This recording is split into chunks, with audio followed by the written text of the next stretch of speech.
thank you for having me. As I was preparing for this talk, I was really kind of thinking about what I would like to learn as a designer. And I think um, as you're learning, the EPD teams are becoming more superfluous. Um, so I think the expectations for designers right now is going to blend more into engineering or product management. I come from a product management background, as Julian mentioned, so I'm going to talk a little bit about how to evaluate your work through a commercial lens. And so I'm going to start with just a quick story. So this is Thomas Watson Jr. And in the 1950s, IBM was struggling. They had this typewriter business, and their stock price was just really under pressure. And they're losing ground to this competitor called Olivetti. And so Watson, completely frustrated, takes a walk down Fifth Avenue in New York. He stops in front of an Olivetti showroom, and he's completely struck by what he sees. Each typewriter is displayed like it's a work of art. So the lighting is completely perfect. The spacing is very well considered. It just looks like this 1950s version of like an Apple store. It's so clean, beautiful, intentional. And then Watson looks at his own products, and IBM is famously known for its drab gray design. And he thinks that he needs to do something about this. And so he studies Olivetti more closely. He looks at their advertising and he realizes that these ads aren't selling the product. They're actually making the product a lot more desirable. And he decided to hire the biggest names in design.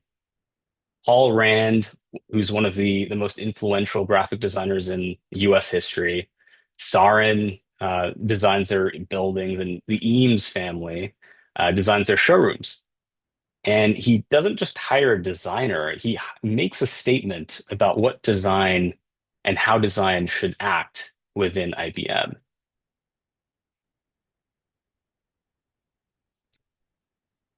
All right. And so in 1973, Watson said this, good design is good business.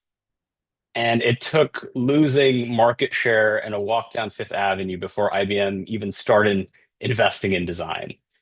And what I find interesting about this is that 50 years later, it sounds like we're still having the same debate. The reason, and to me, I think the reason why this is happening is because design hasn't consistently made its own business case. So I think our job as designers is to really change that. And the way we do this is by looking at our work through a commercial lens. So every idea that you have, every project that you work on, everything you make has to cross this chasm from insight to value. The ideas that don't end up making it end up in this graveyard of ideas. And the designers who learn to connect their work to the commercial lens is the one whose ideas actually see the light of day. And I don't think this perspective happened overnight. So let me tell you a little bit about where I'm coming from. So a little bit of background. I studied economics at UCLA.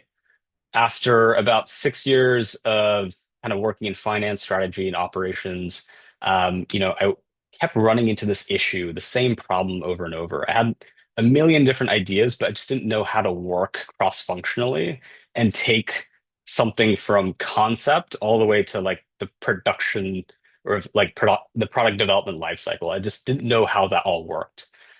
So I moved into product management, and that's sort of where I learned that skill ad nauseum. Just what to focus on, why, and how to kind of take it all through into like an actual shipped product. And then I decided to come to Art Center. So I was in your seat about a year ago. Um, and the way I kind of think about my career is that, from when I graduated college to 2025, I was really focused on building that business pillar. And then on the right side, I'm really focused on building my design pillar. Not really abandoning one for the other, but building both simultaneously. And I think that that's because the intersection between these two is sort of where um, a lot of interesting things can happen. All right, so I keep saying value, I keep referring to it. What is value? So I think value is really just what the business cares about at a specific point in time. Sometimes that's increasing revenue, getting more customers, getting them to spend more, getting them to come back. Um, Sometimes I think it's also decreasing costs, making operations more efficient, reducing waste, removing friction internally. And sometimes it's both. And sometimes it's neither. So sometimes it's just building infrastructure that's making scaling possible in the first place. And so I think the point is that value isn't really fixed. It really depends and shifts on what the business needs. And I think it's part of our jobs to figure out what is it that the business needs now and at this moment, and sort of find some way to connect what you're doing to what the business values. All right. And so let's talk about finding value. If you take everything that you hear at face value, you'll only look at the design problem that's like right in front of you. And you'll probably solve the wrong thing or solve something that the business didn't actually want. So I think the commercial lens is what kind of protects you from that. It's what makes you ask, is this problem the right problem? Is this what the business needs right now? And then asking your questions like, what does the data say? Who else should I be talking to?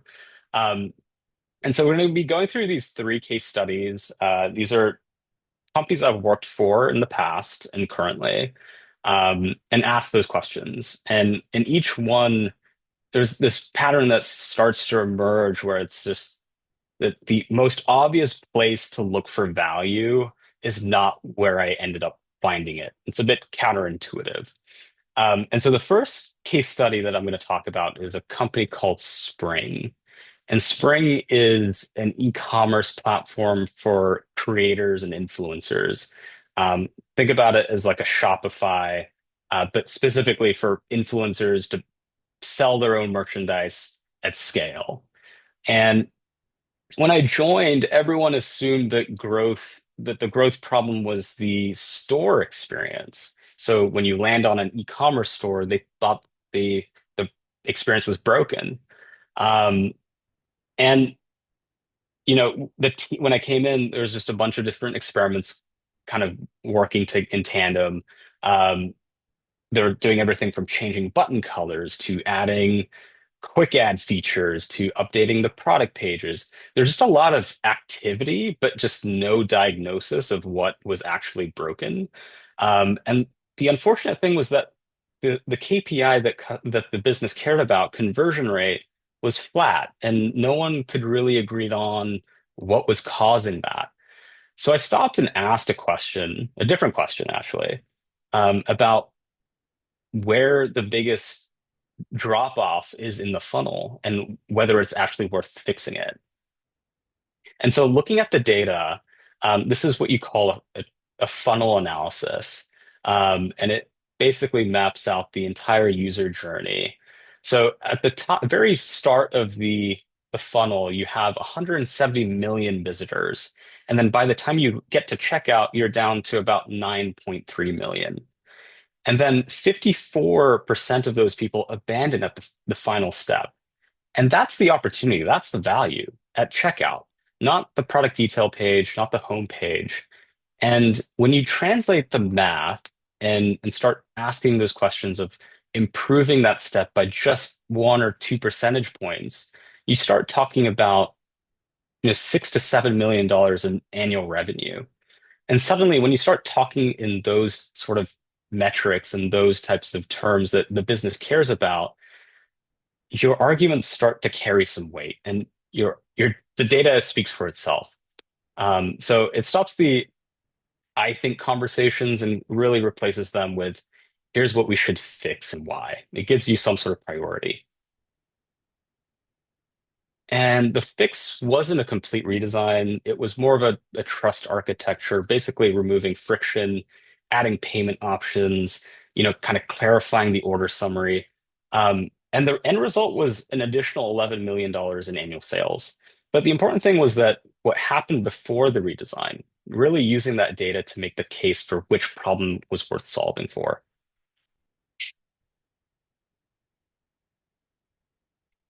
And so data, I think, is really helpful in helping you prioritize. It gives you an understanding of where the major problems are in your product, but it also does something else too. I think it galvanizes a team. When everyone is focused on 10 different things, a big part of your job as a designer is to really kind of cut through the noise to say, here's the problem, here's why it matters, and here's why it's actually worth solving. So data is sort of what makes that argument impossible to ignore and gets everyone sort of pointed in the right direction. All right, so the second case study is mParticle. So mParticle is a customer data platform. You can think of it as the plumbing that's underneath a business's digital experience. So every time, you open up an app or click a button or make a purchase, that data flows through mParticle. And I worked on the analytics product that sits on top of that. It's the dashboard that you see that lets you see like what's happening in the pipes. All right. So when I initially joined, everyone assumed that analytics would attract startups and mid-market companies. This is important because the mParticle was focused primarily on enterprise customers. So like, they worked on Shopify and Spotify and NBC, and they wanted to target more startups as sort of like this natural entry point. But the problem was with that was that adoption was flat, and the market wasn't really responding to this new product. Even selling the product at 70% discount, even selling it at cost, startups just didn't want it. So instead of assuming that the marketing was wrong, I started to ask questions that pretty much had nothing to do with design. Um, like what do companies actually buy a customer data platform for? Like how do these enterprise contracts work? What do our finance team care about? What are the metrics they're thinking about? And most importantly, like how do users actually use our analytics product? Because people are using it, but we just don't know how.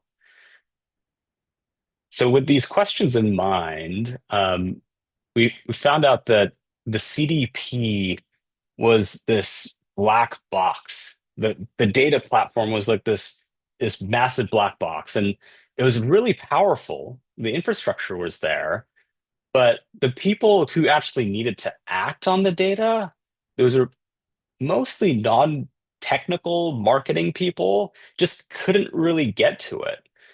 They couldn't create segments without involving engineering.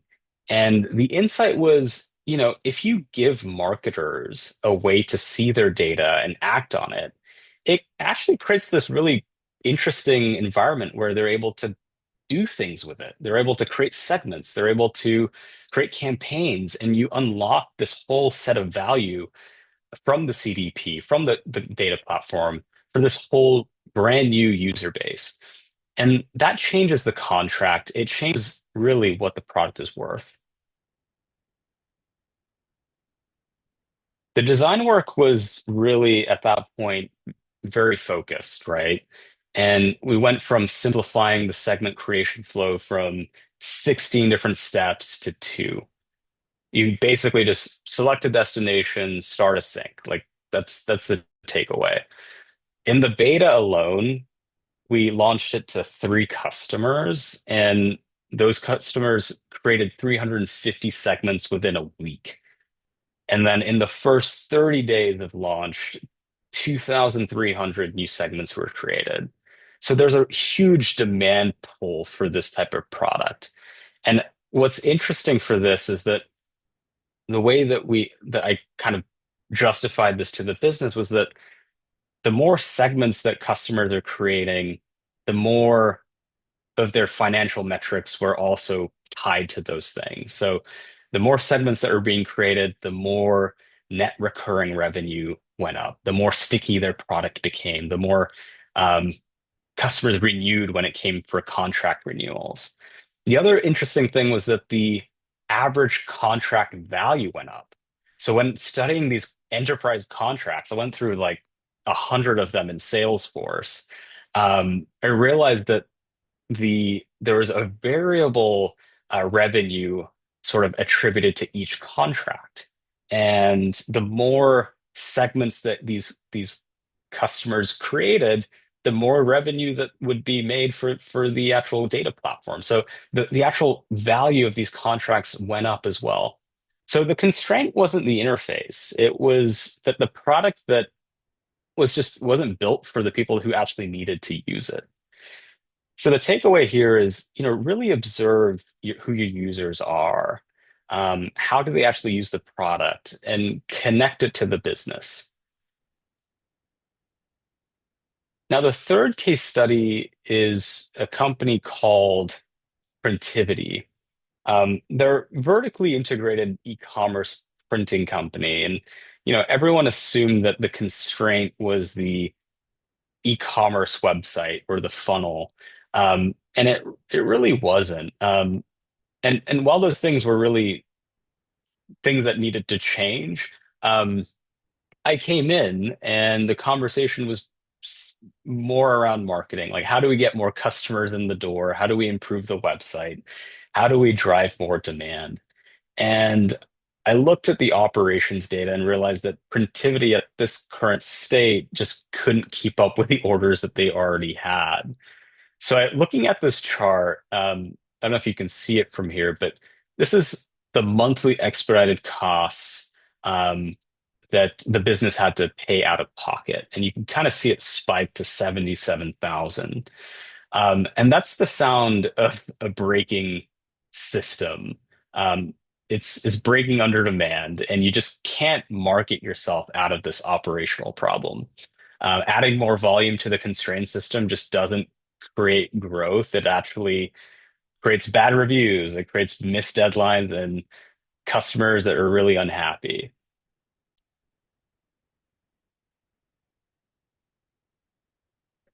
I think we're stuck here. Oh, there we go. And so the question changed here. So instead of, how do we get more traffic, it became how might we increase production capacity? Or how might we become more available? Or how might we do it profitably? And these aren't marketing questions. They're not really design questions in the traditional sense, but they're questions that really unlock value.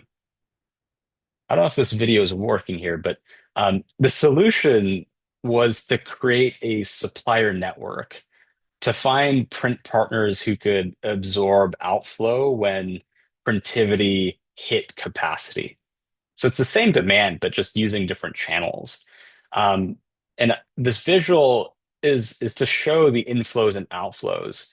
If you read Demeji's required readings, which I'm sure you all did, you'll know what this is. So on the left, we'll have the before picture where there's just the network with one single facility handling all orders. So that's the current state.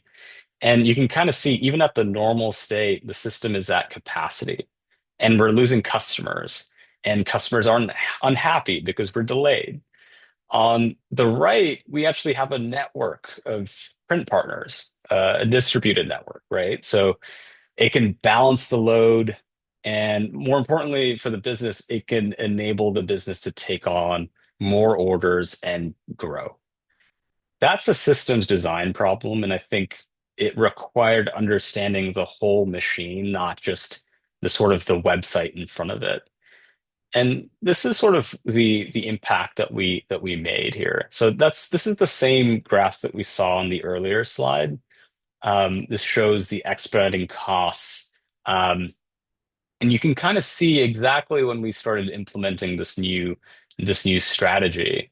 The cost of scrambling to fulfill orders that the system just couldn't handle um, was massive, $77,000 a month. And so this is really the result of the business understanding what the constraint actually is.